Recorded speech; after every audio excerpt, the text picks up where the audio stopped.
Saudi Arabia has begun rounding up thousands of migrant workers after an amnesty for those without proper documentation ended. And Babita, the kingdom wants to cut down its dependency on foreign workers.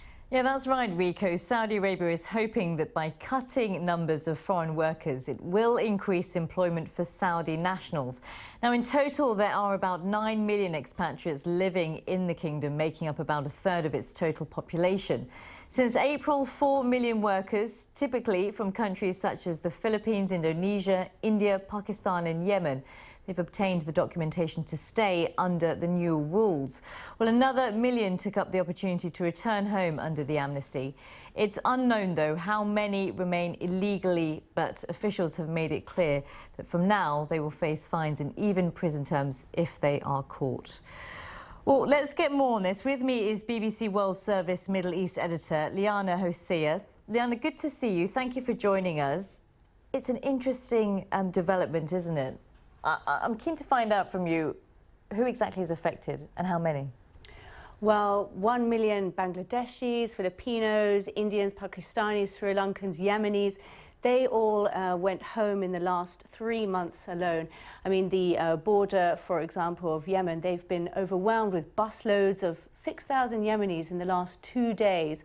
And I also heard of 3,000 Indonesian workers. They actually packed up their bags and spent the night under a flyover, basically in Jeddah, giving themselves over to the authorities so they wouldn't get picked up in raids. And another 50 Sri Lankans, for example, have taken refuge in the embassy. I mean, basically what an Indonesian official told me was that the Saudis have been overwhelmed with applications for legal papers, and they just haven't been able to cope with it. So there's still a lot of illegal migrant workers working there. For example, out of the 100,000 Indonesians that applied for a status, only 30% of them were given those papers. Yeah, it's astonishing figures. I mean, why? What's the reason behind this? Why are the Saudis doing this now? Well, the Saudis, it's part of their overall economic plan. They've got 12% unemployment, and a lot of that is youth unemployment, so they want to try and employ more Saudi nationals. Of course, it's youth unemployment which sparked the Arab uprisings, so they of course want to keep stability within the kingdom. And of course, they've seen a lot of capital outflow from remittances, a lot of money leaving the kingdom. They want to keep some of that in.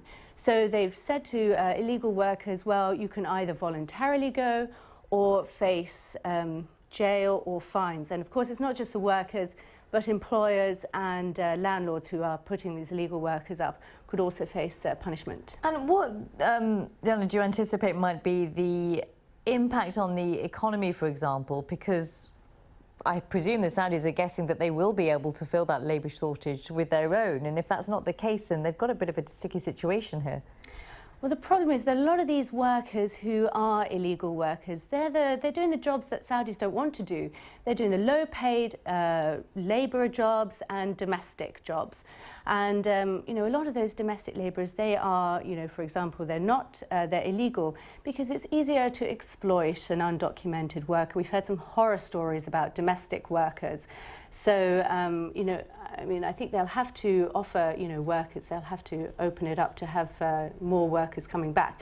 But for those, foreign workers who are actually having to go back, their remittances are worth an awful lot of money to the economy. For example, in India, they sent home $70 billion last year, and it's worth 10% of the Philippine economy.